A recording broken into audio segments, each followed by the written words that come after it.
Hello and welcome to your in-depth weekly horoscope for week commencing the 25th of July for the Sun or the Ascendant. As ever, I'm going to give you a broad overview of what to expect, but please stay with me. I will then go through each of the 12 zodiac signs from Aries through to Pisces to give you in much greater detail all the key dates and influences particularly relevant to your sign. Now this week sees the most glorious new moon of the whole year because it's in Leo. Now Leo is governed by the Sun, so this really brings the radiance of the Sun into conjunction with the empathy and the receptiveness of the moon.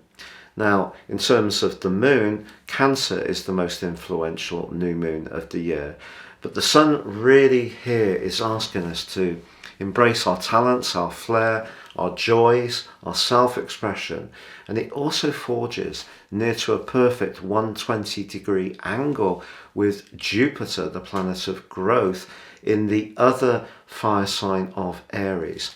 It just so happens that Jupiter begins a retrograde on this day, which will last for 4 months, and it is going to be reversing during that period through to the 23rd of October, back into the sign that it traditionally governs of Pisces. But this next month does give us a wonderful opportunity to showcase the things we really enjoy, to meet with the people that give us the most pleasure, and it could, if you're single, also be significant as far as your love life is concerned. Now later this week we do have a once in a 15-year event, so this is very rare, and this sees the North Node reversing in the sign of Taurus, which it entered on the 18th of January this year, meet up with the advancing Uranus. Now it depends on exactly where you are in the world. It could be right at the end, the 31st of July or the 1st of August. But then on the next day, the 1st of August or the 2nd of August, in the early hours in the UK, Uranus then goes on to become exactly side by side with Mars.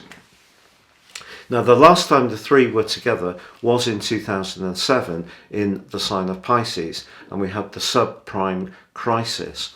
Now if you would like to know more about Jupiter's retrograde and also this very influential link between Uranus, the North Node and Mars, please see my special videos beneath this one, which you can click through to join me as I explore both topics in much greater detail. But certainly in terms of all that energy at the end of this week, it is in another fixed sign of Taurus. Now Taurus is about foundations. It's about being aware of how we consolidate our early progress, which comes through the sign of Aries. So it can, obviously it's ruled by Venus, so it can have a great appreciation of the good things in life. Now that can be the aesthetics of homegrown vegetables or organics, or it could be something that's much more luxurious.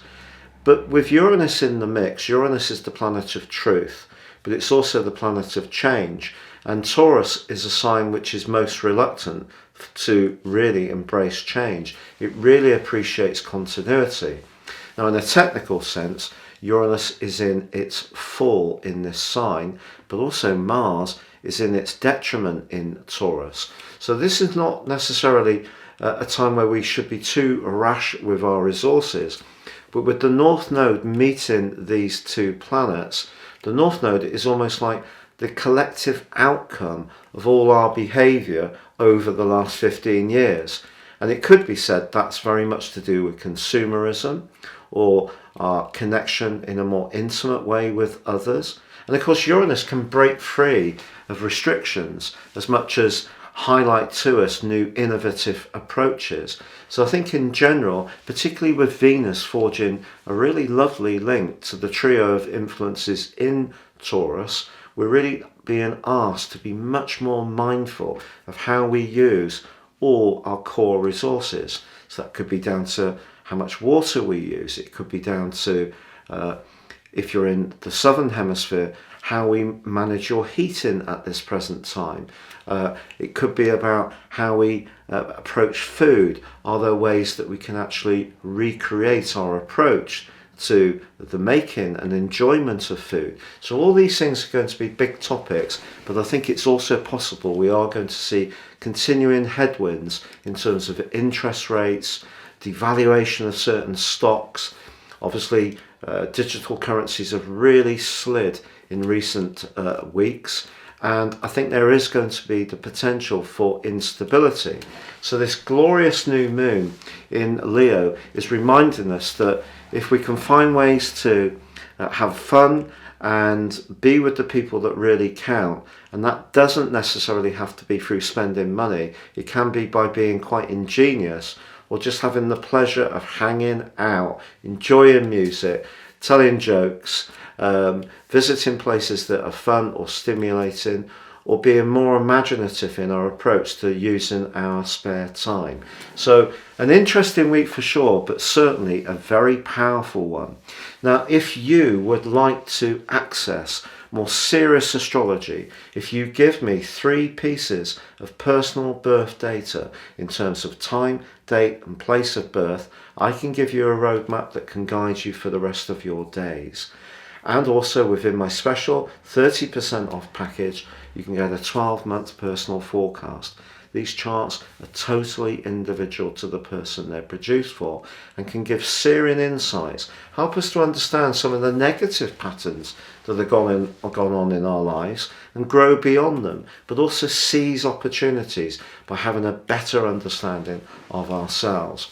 Finally, I've crashed through the 100,000 subs mark. Thank you if you've already subscribed, for all your views too. If you've yet to do so, it would be wonderful to have you with us. Please click or tap on the bell notification symbol. So Taurus, your week commencing the 25th of July forecast sees something of a paradox, because the new moon in Leo is asking you to think very much about where you live, how you live there, who with, anything to do with issues of security, of nurture, connecting to places that give you the greatest sense of peace and tranquility. But of course, having Jupiter in the mix as well, in the 12th house of your situation, can bring a more spiritual dimension to bear when it comes to what you're thinking about to create that paradigm as far as the environment that you're occupying. So what's the paradox? Well, it's just that, of course, that once in a 15-year event of the North Node and Uranus coming together in a conjunction, also having Mars in the mix as well, as this week ends and the month ends and August begins, does bring a quite potentially volatile blend of energies to bear.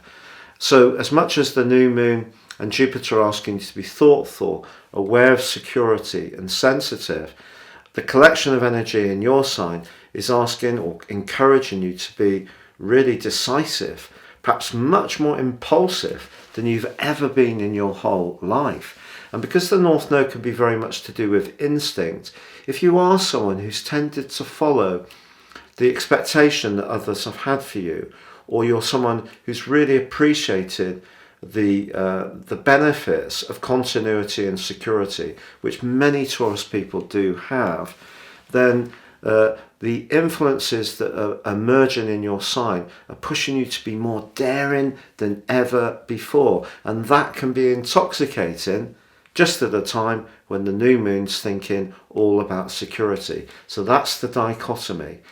Who's going to balance that out? Well, it can only be you. So I think there could be some elements of your situation where you want a clean sweep, you want to start again, you want to get on the front foot, and it could be linked to where you live. But there is also the potential for sort of rather jarring discussions in a family situation because you feel so keen to get things going, and other people may seem, or it feels like other people are slowing things down. And that slowing down can be particularly manifested by Mercury's opposition to Saturn later this week. And whether it's someone in the family or a boss or someone influential who are not getting onto the dramatic ideas and excitement that you're feeling, there is going to be a bit of push and pull around your situation. But I think in a very positive way, you're going to perhaps delight some people by being very decisive, but by doing so, you might actually be breaking the mold of how you've been in the past. And that could be unsettling to someone around you. It could even be a little bit unsettling to you.